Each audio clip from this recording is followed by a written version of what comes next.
2018, des membres des bâtisseurs d'égalité, alors militants associatifs au sein du collectif Libre et Égaux en droit, ont découvert l'existence de groupuscules nazis souhaitant exterminer les cultures arabes et africaines ainsi que la religion musulmane.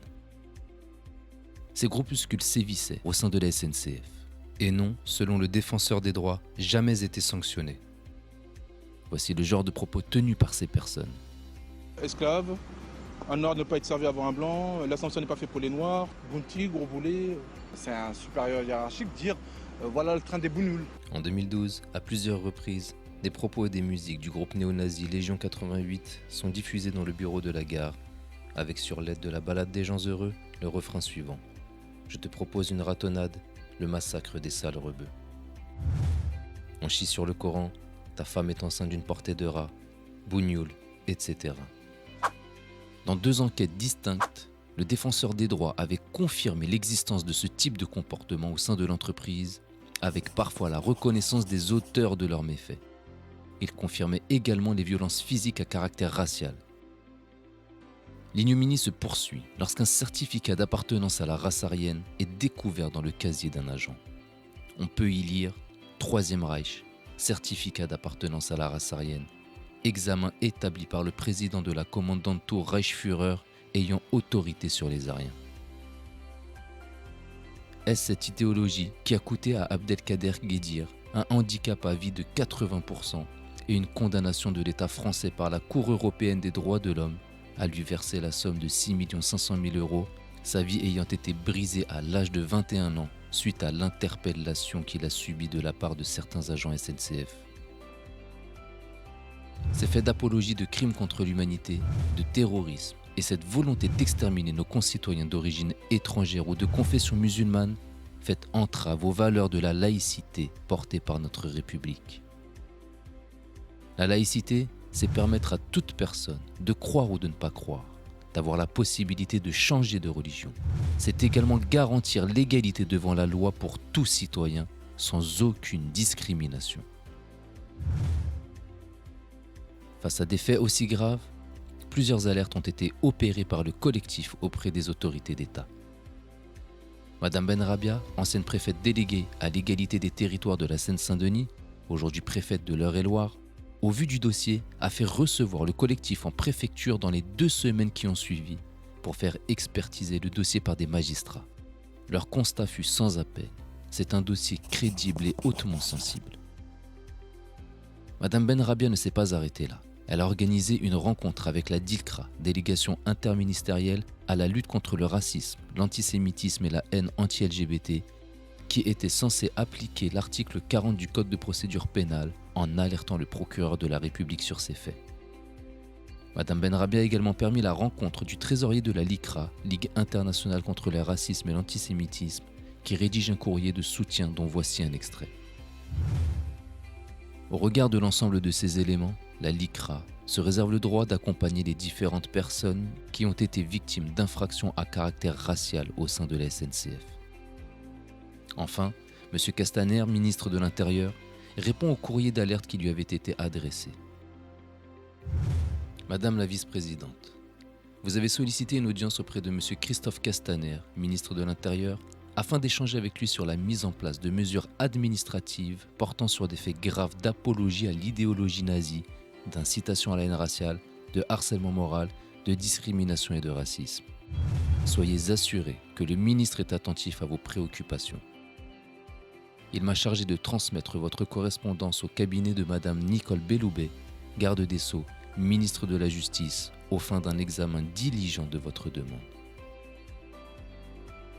Certains membres du collectif étant sevranais et cette ville possédant 2 gares RER et une de tramway, ils ont également décidé d'alerter le maire de l'époque, M. Stéphane Gatignon. Ce dernier envoya en date du 23 février 2018 un courrier à l'ensemble des présidents de groupes politiques de la ville, cherchant en cela une solidarité républicaine non partisane. Ce courrier expose. Le collectif LED, Libre et Égaux en droit, souhaite vous rencontrer concernant la découverte, par l'association, de l'existence d'un groupe d'extrême droite prônant l'apologie du nazisme au sein de la SNCF. Ce courrier fut envoyé à la députée de la circonscription, Madame Clémentine Autain, à Philippe Geffroy, Bernard Portel, Najet Mapchour, Jean-François Bacon, Laurent Chantrel et Ornella Evangelista. Les réponses apportées à ce courrier d'une extrême gravité pouvaient être de 3 types: le mépris, l'inaction ou l'action solidaire. Les élus de Sevran ayant méprisé cette alerte sur des entraves aux principes fondamentaux de la laïcité sont Philippe Geffroy, Bernard Portel et Laurent Chantrel, qui n'ont jamais répondu à ce courrier. Les élus qui ont reçu ou fait recevoir le collectif, mais qui n'ont apporté aucune solution, étant visiblement restés insensibles à la gravité du dossier, sont Clémentine Autain, dont une vidéo spéciale lui sera consacrée, Najet Mapchour, Jean-François Bacon et Ornella Evangelista. Les élus qui ont reçu le collectif et qui ont apporté leur solidarité républicaine sur le dossier sont... Il n'y en a aucun.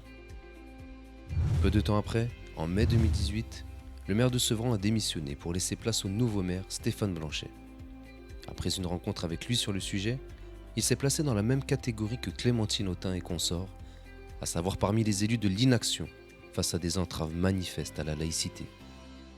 Comment expliquer que de hautes autorités d'État accordent l'importance nécessaire à un dossier d'entrave aux valeurs de la laïcité pendant que nos élus locaux n'en ont que faire? Comment des élus peuvent-ils afficher un tel mépris sur des entraves à ces valeurs qui menacent nos concitoyens de confession musulmane ainsi que nos concitoyens originaires du Maghreb et d'Afrique noire, dont les valeurs de solidarité s'inscrivent parfaitement dans celles de notre République? N'aurait-il aucune considération pour eux? La laïcité serait-elle si peu importante pour ces élus de Sevran? Un tel mépris face à cette idéologie nazie, c'est également faire insulte au devoir de mémoire de nos anciens combattants qui ont donné jusqu'à leur vie pour libérer le monde de ce fléau. Leur inaction en la matière ne permettrait-elle pas l'expansion de cette idéologie qui nous rappelle les heures les plus sombres de notre histoire? Attendent-ils la renaissance de ce courant nazi exterminateur? Comment la communauté arabo-musulmane et nos concitoyens d'origine africaine pourraient-ils s'orienter vers ces personnes qui méprisent la menace qui pèse sur eux quotidiennement? Vont-ils voter pour ces mêmes personnes lors des prochaines élections municipales? À moins de vouloir alimenter sa propre souffrance, il serait inconcevable que la moindre de leurs voix leur soit accordée, sachant que certains élus n'en sont pas à leur coup d'essai en la matière. Rappelez-vous, certains n'avaient pas souhaité voter pour un vœu de lutte contre les discriminations lors du conseil municipal du 16 décembre 2014. En mai 2016, ce sont encore certains élus qui n'ont pas voté un vœu souhaitant lutter contre l'exclusion. Il est grand temps que cela cesse et que le respect de la différence sous couvert des valeurs de la République soit de mise. La laïcité, dans sa valeur la plus noble, est non négociable.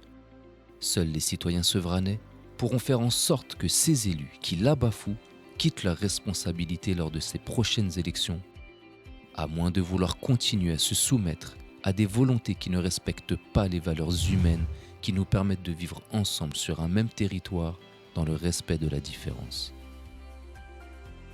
Voter, c'est se délivrer ou s'emprisonner. Nous laisserons toujours un droit de réponse aux personnes mentionnées dans nos rubriques, afin qu'un jour, si elles le souhaitent, elles puissent s'expliquer sur le pourquoi de leurs agissements et éventuellement revenir sur leur prise de position. Nous poursuivrons les révélations de nos dossiers afin d'aider à la manifestation de la vérité.